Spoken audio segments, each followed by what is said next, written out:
السلام علیکم ورحمۃ اللہ وبرکاتہ۔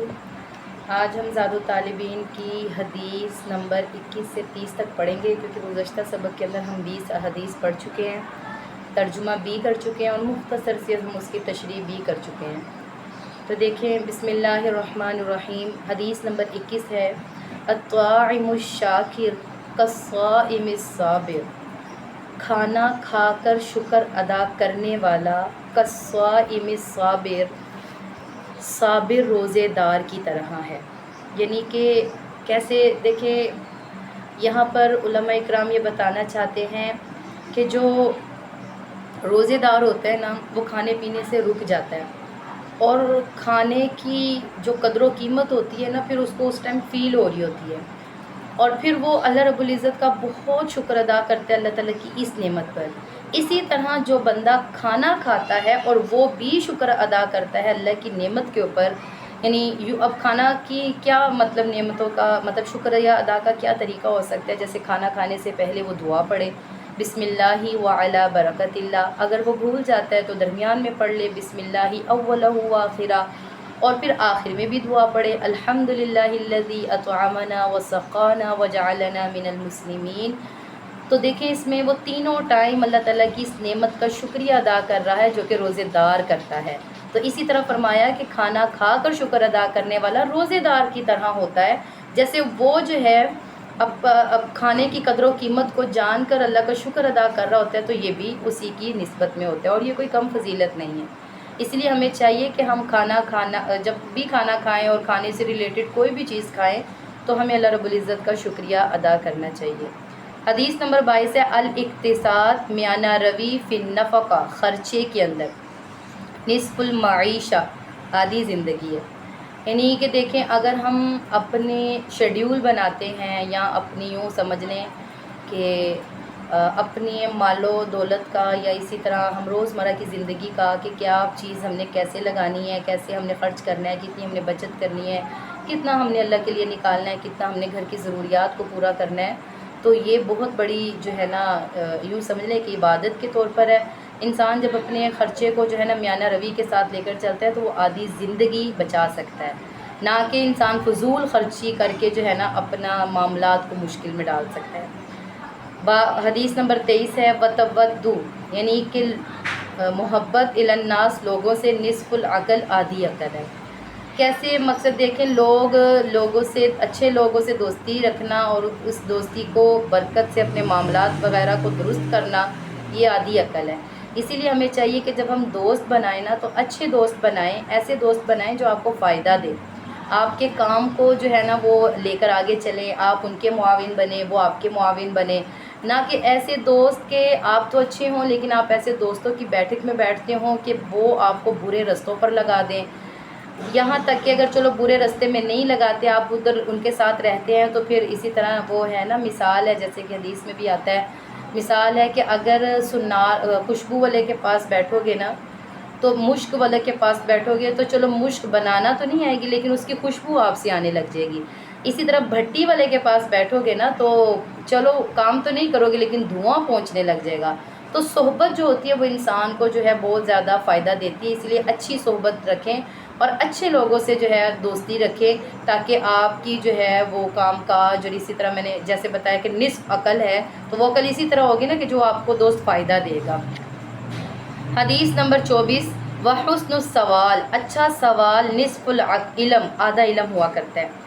یعنی کسی علمی مسئلے میں خوب سوچ سمجھ کر اچھے طریقے سے سوال کرنا ہے، یہ آدھا علم ہے، اور اسی سوال کی بنا پر شک اور تردد کو یہ ختم ہو جائے گا تو یہ اس کا علم پورا ہو جائے گا۔ اس لیے فرمایا کہ سوال جو ہوتا ہے نا، اچھا سوال، وہ آدھا علم ہے۔ حدیث نمبر 25 ہے، التائب من الذنب، گناہوں سے توبہ کرنے والا، کمن لا ذنب لہ، ایسے شخص کی طرح ہے کہ اس نے کبھی گناہ کیے ہی نہیں ہے۔ جو سچے دل کے ساتھ توبہ کر لیتا ہے نا، اللہ تعالیٰ اس کی توبہ کو قبول فرما لیتے ہیں۔ اللہ تعالیٰ بہت زیادہ رحیم ہے، اللہ بہت زیادہ کریم ہے، اللہ کی شان بہت بڑی ہے۔ اللہ تعالیٰ قرآن پاک میں فرماتے ہیں، اگر تم زمین و آسمان کے برابر گناہ لے آؤ، میری رحمت سے نا امید نہ ہونا، بس یہ ہے کہ شرک نہ کیا ہو۔ تو اسی لیے اگر کوئی گناہ ہو جائے فوراً سے توبہ کر لیں، نہ کہ اس کے اوپر جو ہے نا یہ سوچیں کل کروں پرسوں کروں، یہ فائدہ نہیں ہے۔ فوراً سے جو ہے نا توبہ کر لیں، اللہ تعالیٰ جو ہے نا رحم والا معاملہ فرمائیں گے۔ تو یہاں پر یہ بتایا گیا تو گناہوں سے توبہ کرنے والا ایسا ہوتا ہے جیسے اس نے کبھی گناہ ہی نہیں کیا۔ حدیث نمبر 26، الکیس من دان نفسہ، عقل مند وہ ہے جو اپنے نفس کو کنٹرول میں رکھے، ٹھیک ہے۔ وعمل لما بعد الموت، اور ایسے کام کرے جو موت کے بعد کام آئیں گے۔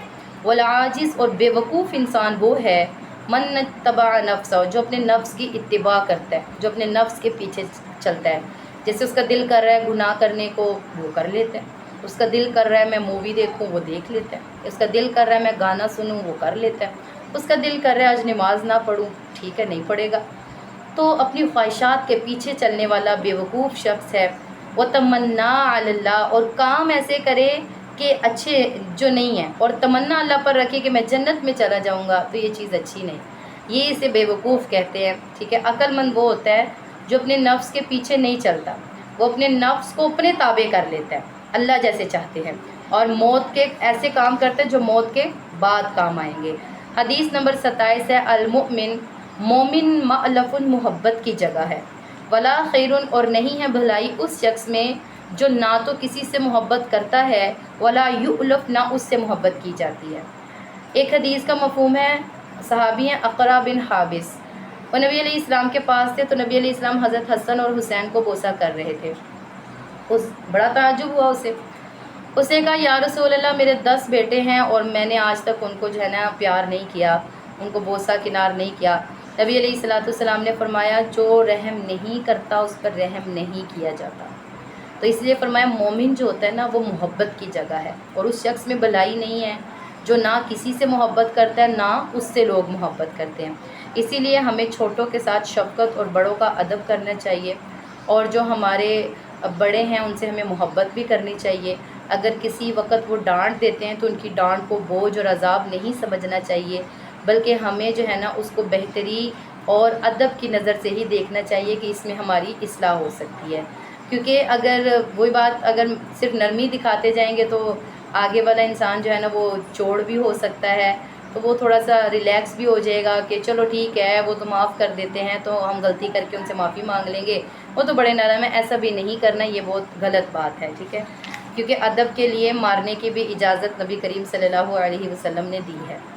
الغناء، حدیث نمبر 28 ہے، الغناء، گانا، ینبت النفاق، نفاق کو پیدا کرتا ہے، فی القلب، دل میں، کما، جیسے کہ ینبت الماء، پانی اگاتی ہے، الزرع، کھیتی کو۔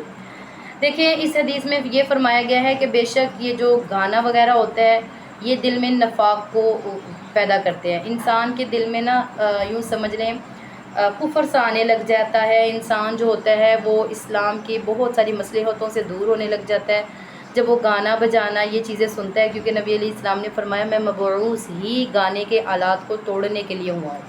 تو جب نبی علیہ السلام کا مقصد ہی یہ تھا، اور اگر ہم ان کے مقصد سے ہٹ کے زندگی گزاریں گے تو پھر ہم کیسے کامیاب ہو سکیں گے۔ دیکھیں جتنی جلدی کھیتی جو ہوتی ہے، پانی جو ہوتا ہے وہ کھیتی کو اگا دیتا ہے نا، اتنی جلدی انسان کا دل یہ گانا بدل دیتا ہے۔ اسی لیے ہمیں جو ہے نا وہ گانا سننے سے بچنا چاہیے، ٹھیک ہے۔ حدیث نمبر 29 ہے، التجار، جو تاجر ہے، یحشرون، وہ جمع کیے جائیں گے یوم القیامت، قیامت کے دن، فجارن، فاجروں کے ساتھ، مگر من اتقی، وہ تاجر جو ڈرتا ہوگا، وبرا، اور جو نیکی کرتا ہے، وصدقہ، اور جو سچ بولتا ہے، وہ نہیں ہوگا۔ یعنی یہ جو تجار ہیں، یہ جو کاروبار کرتے ہیں، اگر تو ایسے تاجر جو کہ یوں سمجھ لیں کہ لین دین کے معاملے صحیح نہیں کرتے تو یہ کل فاجروں کے ساتھ ہوں گے، مگر جو تاجر جو ہیں وہ نیک ہیں اور متقی ہیں، وہ لین دین کے معاملے بہت اچھے کرتے ہیں، تو وہ ایسے نہیں، وہ پرہیزگاروں کے ساتھ ہوں گے۔